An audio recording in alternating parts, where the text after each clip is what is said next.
उस रात दक्षिण अफ्रीका की ठंडी हवा में एक ट्रेन तेज रफ्तार से आगे बढ़ रही थी। डिब्बे में बैठे यात्री अपनी अपनी सीटों पर आराम से बैठे थे। तभी एक ऐसा दृश्य हुआ जिसने आगे चलकर इतिहास की दिशा बदल दी। एक दुबला पतला भारतीय व्यक्ति साफ कपड़ों में हाथ में प्रथम श्रेणी का वैध टिकट लिए खड़ा था। उसने नियमों के अनुसार टिकट खरीदा था, फिर भी एक गोरे अधिकारी ने उसकी ओर देखते हुए सख्त आवाज में कहा कि वो इस डिब्बे में नहीं बैठ सकता। उस व्यक्ति ने शांति से कहा कि उसके पास टिकट है, लेकिन उसकी बात नहीं सुनी गई। अगले ही पल उसे ट्रेन से धक्का देकर बाहर फेंक दिया गया। ठंडी जमीन, अंधेरी रात और अकेलापन। वो व्यक्ति प्लेटफॉर्म पर बैठा रहा। उसके हाथ में कोई हथियार नहीं था, जेब में कोई ताकत नहीं थी, लेकिन उसी रात उसके भीतर एक विचार जन्म ले चुका था। यही व्यक्ति आगे चलकर महात्मा गांधी कहलाया। ये अपमान केवल एक व्यक्ति का नहीं था, ये उन लाखों भारतीयों का था जो अपने ही हक के लिए चुपचाप सहते चले आ रहे थे। गांधी उस समय न कोई नेता थे, न कोई आंदोलनकारी, वे सिर्फ एक साधारण वकील थे। लेकिन उस रात उन्होंने तय किया कि अन्याय के सामने झुकना भी अन्याय का ही है। उन्होंने बदला लेने की नहीं, बल्कि सच पर डटे रहने की राह चुनी। गांधी ने हथियार उठाने से इनकार किया। उन्होंने अहिंसा को अपना रास्ता बनाया। अहिंसा उनके लिए कमजोरी नहीं थी, बल्कि सबसे बड़ा साहस थी। वे मानते थे कि हिंसा से मिली जीत कभी स्थायी नहीं होती। सच और धैर्य से ही स्थायी बदलाव आता है। इसी सोच से उन्होंने सत्याग्रह का रास्ता चुना, सच पर अडिग रहने का रास्ता, चाहे उसकी कीमत जेल ही क्यों ना हो। धीरे धीरे ये विचार भारत तक पहुंचा। अंग्रेजी हुकूमत ताकत, कानून और बंदूक के सहारे शासन कर रही थी। गांधी ने इसके जवाब में आम आदमी की ताकत को जगाया। उन्होंने लोगों को बताया कि गुलामी सिर्फ जंजीरों से नहीं, सोच से भी होती है। जब तक सोच आजाद नहीं होगी, तब तक देश भी आजाद नहीं होगा। फिर आया वो दिन जब नमक जैसे साधारण पदार्थ ने साम्राज्य को चुनौती दे दी।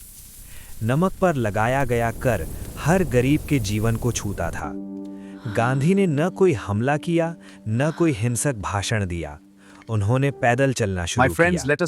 गांव-गांव से लोग जुड़ते गए। ये यात्रा सिर्फ रास्तों की नहीं थी, ये लोगों की चेतना की यात्रा थी।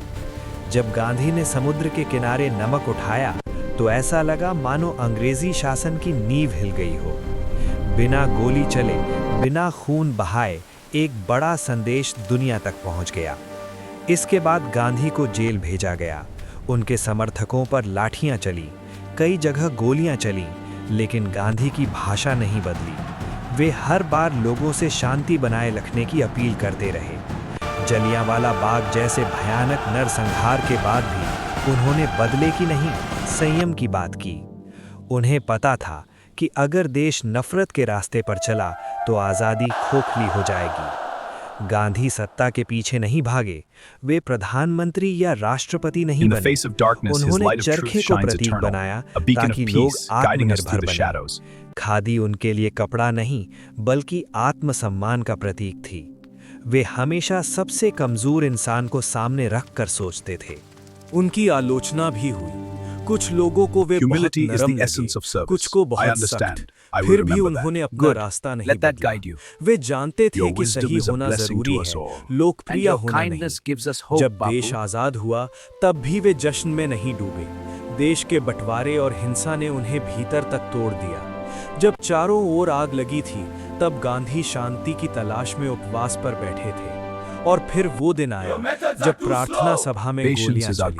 जिसने जीवन भर हथियार नहीं उठाया, उसे हथियार ने ही मार दिया। लेकिन गांधी की सोच मरी नहीं, वे भारत की आत्मा में बस गए। दुनिया भर में जहां-जहां शांति और अहिंसा की बात होती है, वहां गांधी की छाया दिखाई देती है। आज भी वो सवाल जिंदा है, अगर एक साधारण इंसान बिना हथियार उठाए एक साम्राज्य को हिला सकता है, तो क्या सच और साहस से आज भी बदलाव नहीं बदला? वे जानते थे कि सही होना जरूरी है, लोकप्रिय होना नहीं। जब देश आजाद हुआ, तब भी वे जश्न में नहीं डूबे। देश के बंटवारे और हिंसा ने उन्हें भीतर तक तोड़ दिया। जब चारों ओर आग लगी थी, तब गांधी शांति की तलाश में उपवास पर बैठे थे। और फिर वो दिन आया जब प्रार्थना सभा में गोलियां चली। जिसने जीवन भर हथियार नहीं उठाया, उसे हथियार ने ही मार दिया।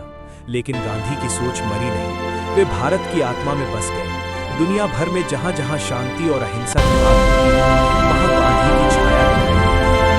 आज भी वो सवाल जिंदा है, अगर एक साधारण इंसान बिना हथियार उठाए एक साम्राज्य को हिला सकता है, तो क्या सच और साहस से आज भी बदलाव नहीं आ सकता? यही कहानी है उस नायक की, जिसने बिना हथियार उठाए आज़ादी के लिए लड़ाई लड़ी।